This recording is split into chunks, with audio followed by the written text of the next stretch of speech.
자, 이 부분에서는 그 세금, 이 내용인데, 자, 먼저 각각의 용어가 먼저 나와 있습니다. 자, 세원이라는 것은 조세가 부과되는 원천. 자, 우리가 세금을 걷어들이는 걸 우리가 조세라고 하는데, 자, 이 세금을 걷어들이기 위해서는 일정한 기준점이 있어야겠죠? 뭐, 이 사람이 예를 들어 1년에 얼마만큼의 소득을 얻었는지, 그 소득에 대해서 세금을 부과해. 이런 세원이 있을 거란 말이죠. 자, 소득은 대표적인 세원 중에 하나인데, 조세를 부과할 때 세율을 적용하는 부분은 세원 전체가 아닙니다. 자, 가령 우리나라는 부양가족이 있는 사람에게는 총소득 중에서 일부를 어느 정도 금액을 어떻게 되는 거야? 감해주는 거야. 좀 깎아준단 말이야. 쉽게 얘기하면. 할인해주는 거야. 자, 그 다음에 세율을 적용합니다. 자, 과세 대상 소득으로부터 얻는 만족감이 동일한 자에게 동일한 조세 부담을 요구하는 것이 자, 공평하기 때문에. 자, 결국 무슨 얘기냐면 세금을 걷어들였는데 각 소득에 의해서 각각 여기를 부과를 했을 거 아니에요. 자, 이 경우에 지금 나중에 이것이 어떻게 되는 거야? 그 세금에 대해서 동일하게 부담을 요구한다는 것. 이런 것이 결국 어떻게 되는 거야? 공평하다고 지금 보는 겁니다. 자, 어떤 사람은 1,000만 원을 벌어요. 어떤 사람은 1,500만 원을 버는데 이 1,500만 원 버는 사람은 부양가족이 많아요. 그래서 그만큼의 돈이 더 들어가요. 그럼 그만큼을 공제를 시켜놓고 똑같이 만약에 1,000만 원이 남았다면 이 금액에 대해서 세금을 똑같이 부과하면 되는 거죠. 이게 바로 공평성입니다, 지금. 이해되시나요? 자, 아래로 내려가시면 개인의 총소득에서 공제를 한 뒤 세율이 적용되는 소득을 우리는 뭐라 한다? 과세 표준. 자, 이렇게 얘기를 합니다. 그리고 납세 부담액, 즉 세액은 과세 표준에다가 얼마를 세율을 곱하게 되면 금액이 나오겠죠? 이 금액을 우리가 지금 어떻게 되는 거야? 납세 부담액이 되는 겁니다. 자, 납세자가 부담할 세액을 결정하는 데 활용되는 세율은 한계 세율인데, 자, 한계 세율이란 자, 여기서 세액의 증가분이 과세 표준의 증가분에서 차지하는 비중을 말하는데요. 자, 그래서 여기 있는 세액의 증가, 그 세금액의 부담액의 어떤 증가분이 과세 표준의 증가분에 차지하는 비중이 어느 정도인지 여기에 따라서 세액의 증가분을 과세 표준의 증가분으로 나눈다. 자, 이것이 바로 한계 세율이 되겠네요. 자, 이 밖에도 세율이라는 것은 세액을 과세 표준으로 나눈 값이 평균 세율이 있고요. 자, 또 세액을 과세 이전 총소득으로 나눈 값인 바로 실효 세율이라는 게 있습니다. 자, 여러 가지 어떤 세율에 대한 종류만 쭉 나열을 했습니다. 자, 다음 표를 통해서 세율에 대해 이해를 하면 자, 어떤 사람이 지금 소득세의 세율이 과세 표준 금액이 1,000만 원 이하인 경우는 10%를 내게 되고 1,000만 원을 초과했어요. 더 많은 돈을 벌어들인 거죠. 이런 경우에서 4천만 원까지는 20%를 세금을 낸다고 치면 이처럼 과세 표준을 몇 개의 구간으로 나누는 까닭은 소득에 대응하는 세율을 일일이 획정하는 것이 현실적으로 어렵기 때문에 예를 들어서 어떤 사람은 예를 들어 1,000만 원을 벌었고요. 어떤 사람은 1,100만 원을 벌었고요. 어떤 사람은 1,150만 원 맞게 세부적으로 나누면 그 일일이 그 사람 하나하나씩을 다 따로따로 해갖고 우리가 매길 수가 없으니까 구간을 정해주는 거야. 자, 그래서 1,000만 원 이하는 다 10%로 통일해갖고 내라. 각자 자기 거 계산할 수 있겠죠? 나는 100만 원 벌었습니다. 거기에 10%. 난 900만 원 벌었어요. 거기에 10%. 그 구간에 있는 경우 다 이렇게 따로따로. 이걸 세율을 10%, 11% 이렇게 나눌 수가 없기 때문에 구간별로 자른다는 얘기예요. 지금. 자, 그 다음에 과세 표준 금액이 3천만 원인 사람의 세액은 결국 얼마가 나오겠어요? 자, 이 사람은 지금 1,000만 원까지는 10%의 세율을 적용을 받고 나머지 금액에 대해서는 20%. 그래서 합산하면 결국 200만 원의 세금을 내면 되는 겁니다. 자, 이 경우에 평균 세율은 얼마? 평균 세율이라고 했으니까 이걸 합쳐가지고 총 3천만 원 중에 500만 원이니까 결국 16.7%가 되겠네요. 그렇죠? 자, 그래서 자, 이때 과세 표준의 세율을 어떻게 적용할 것인지에 따라 세율 구조가 결정이 되는데 과세 표준이 클수록 높은 세율로 과세하는 것을 우리는 뭐라 한다? 누진 세율 구조라고 합니다. 그러니까 쉽게 얘기하면 더 많은 소득을 올리는 사람, 더 많이 벌어들인 사람이 더 많은 세금을 내는 것. 이건 누진세율이라고 보시면 돼요. 우리나라 같은 경우도 이런 누진세율 적용을 받고 있는데, 그런데 누진세율 구조가 아니더라도 고소득일수록 세액이 증가할 수 있으므로 세율 구조는 평균 세율의 증가 여부를 판단하는 것이 적절합니다. 그래서 어느 정도 평균 세율이 증가했는지를 따져봐야 된대요. 즉 과세 표준이 증가할 때, 자 여기에 따라서 평균 세율이 유지가 되면 비례 세율 구조로, 그 다음에 평균 세율이 오히려 감소하게 되면 역진 세율 구조, 그 다음에 함께 증가하게 되면 누진 세율 구조, 이렇게 보게 됩니다. 자, 아까 여기는 평균 세율은 어디 있었어요? 아까 위에 있었죠? 자, 아까 3천만 원일 때 1,000만 원에 대해서는 10%의 세율을 적용했고 나머지는 지금 20% 적용을 했단 말이에요. 자, 이 경우에 지금 평균적으로 다 합쳤더니 16.7%의 세율을 냈단 말이에요. 이게 평균 세율이라고 그랬죠?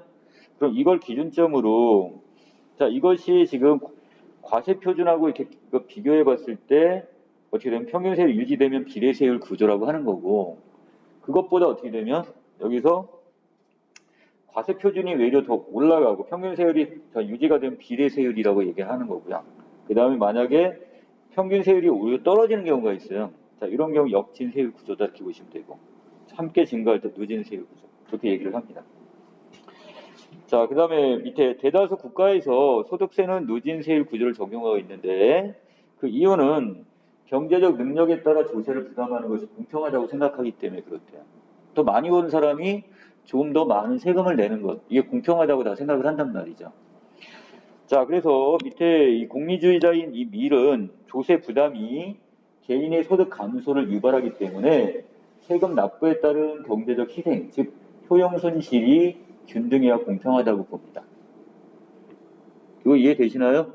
내가 지금 1,000만 원을 벌었는데 아까처럼 거기에 대해서 돈을 10% 이자를 내라고 하네요. 세금을 내라고 한다면 그만큼 나는 경제적으로 손실을 보는 거나 마찬가지가 되는 거죠.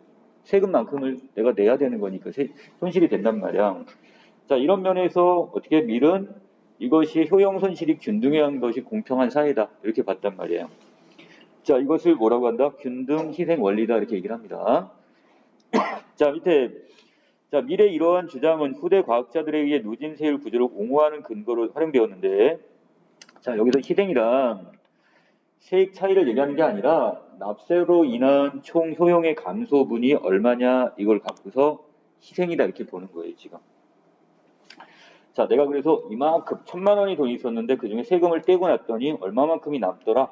자, 이것이 바로 여기서 얘기하는 그만큼 내가 희생을 한 겁니다. 그런데 밀은 균등하다는 것이 구체적으로 어떤 의미인지는 논하지 않았는데, 자, 이걸 후대학자들이 다시 균등의 의미를 이렇게 세 가지 원칙으로 구분을 했습니다 지금. 각각 절대 희생 균등, 비대 희생 균등, 그다음 한계 희생 균등 이렇게까지 나눈 거죠.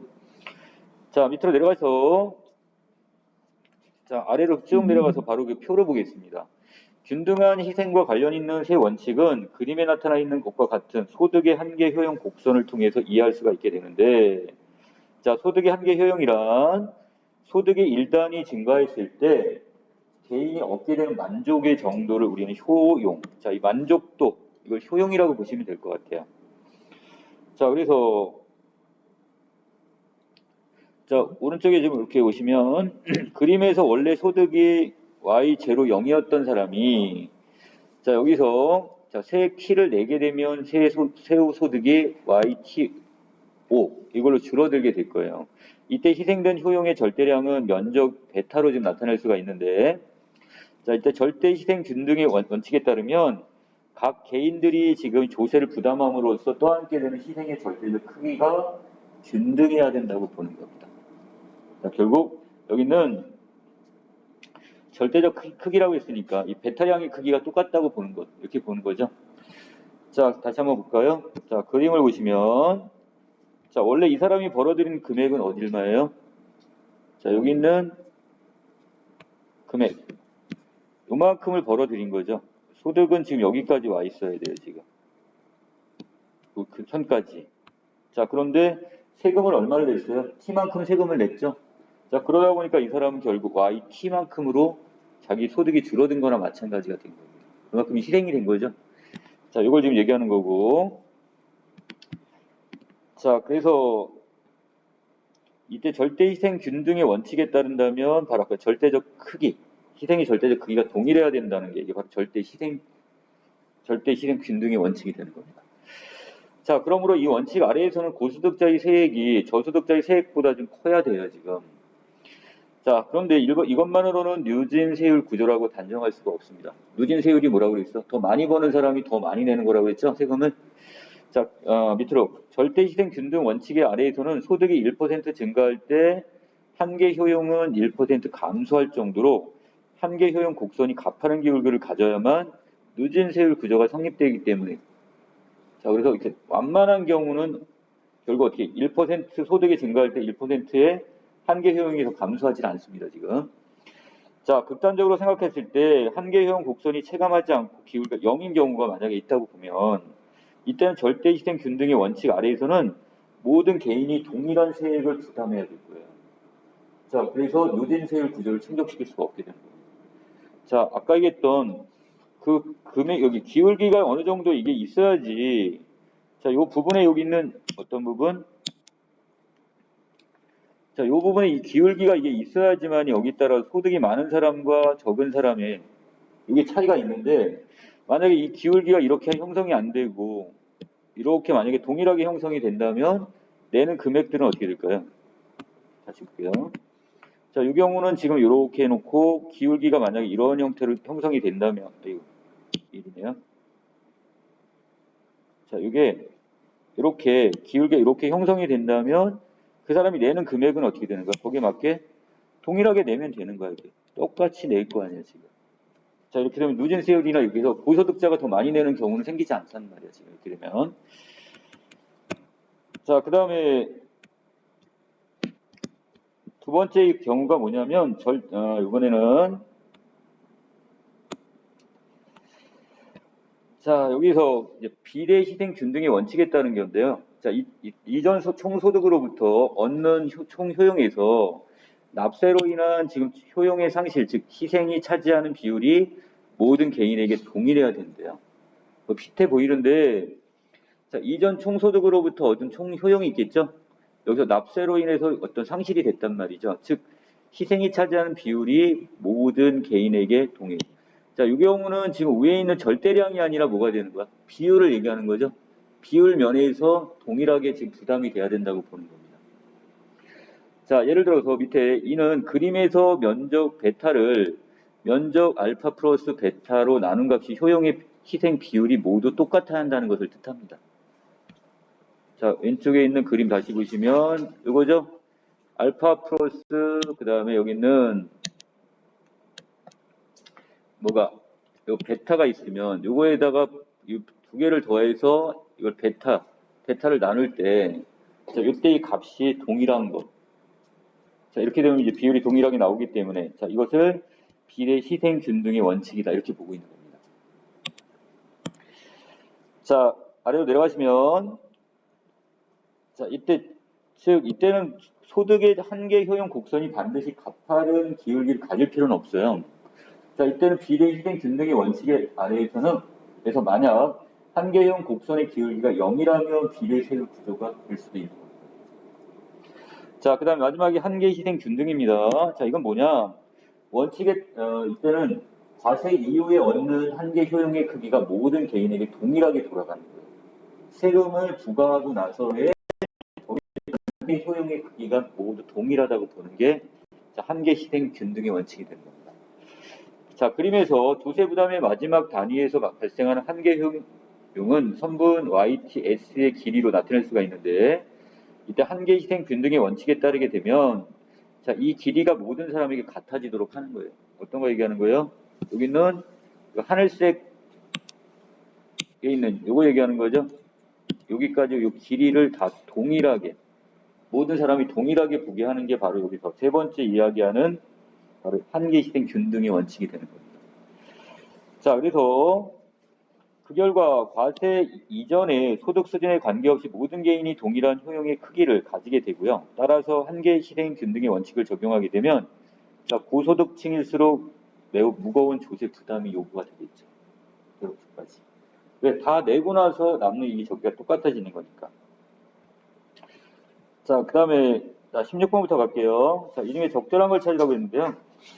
자, 여러 가지, 상당히 좀 조세에 관련된 여러 가지 용어들이 나와서 좀 복잡했어요. 자, 이 용어의 개념을 먼저 정리를 했고, 그 다음에 조세 부담의 균등의 희생은 무엇이냐인지, 이걸 한 세 가지 원칙으로 설명을 했습니다. 자, 5번. 자, 그 다음에 17번에 윗글에 대한 설명이 적절치 않은 걸 찾으라고 했죠. 자, 여기서 대다수 국가에서는 비례세율을 적용하는 게 아니라 이 소득이 많은 사람이 더 많이 부담하는 늦은 세율을 적용한다고 했어요. 자, 이 늦은 세율을 바꿔놓으셔야 될 겁니다.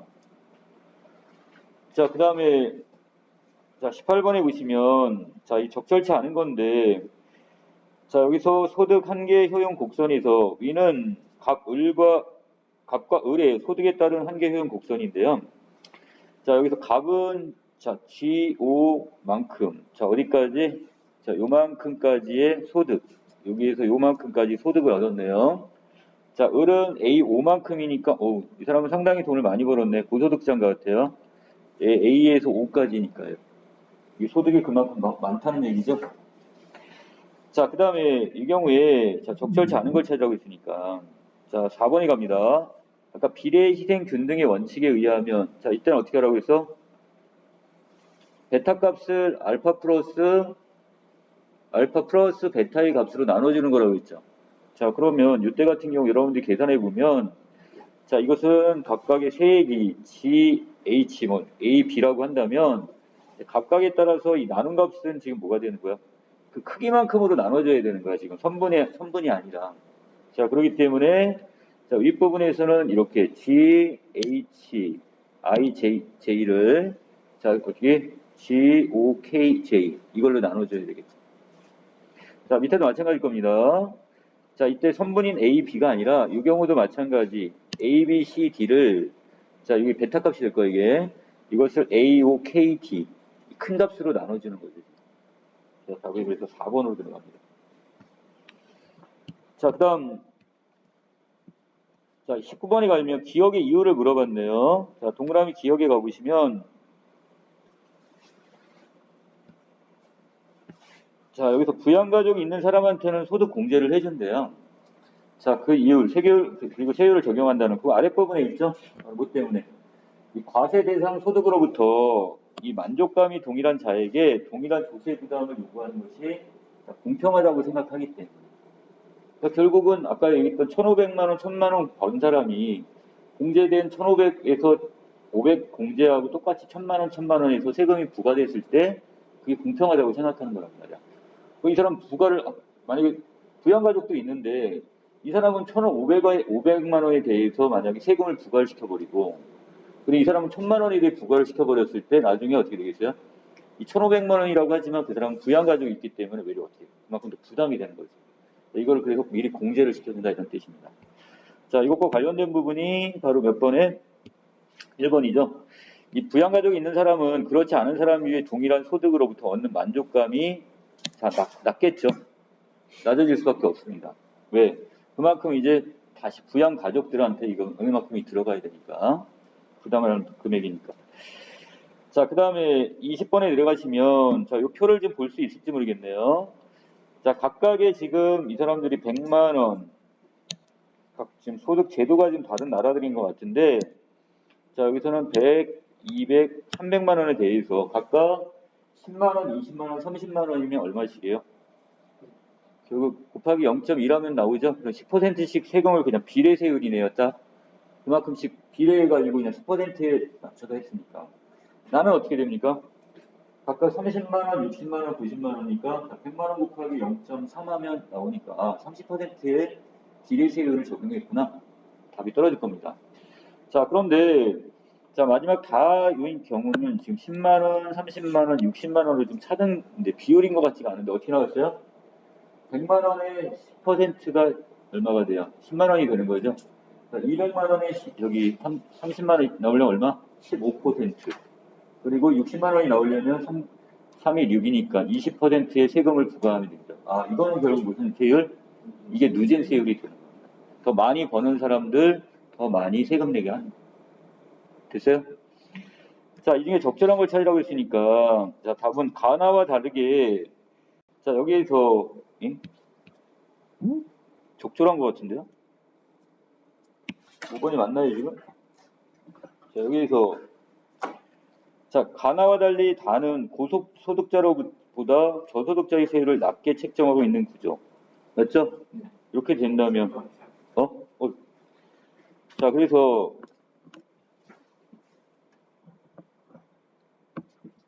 자, 이 부분에서는 외려 고소득자보다는 저소득자가 지금 다인 경우는 낮게 책정된 게 맞는 거죠, 지금. 예, 그래서 답은 5번 맞습니다. 자, 21번의 사전적 의미로 적절치 않은 걸 좀 찾으라고 했는데, 자, 동그라미 2 부분에 가시면, 자, 동그라미 2가,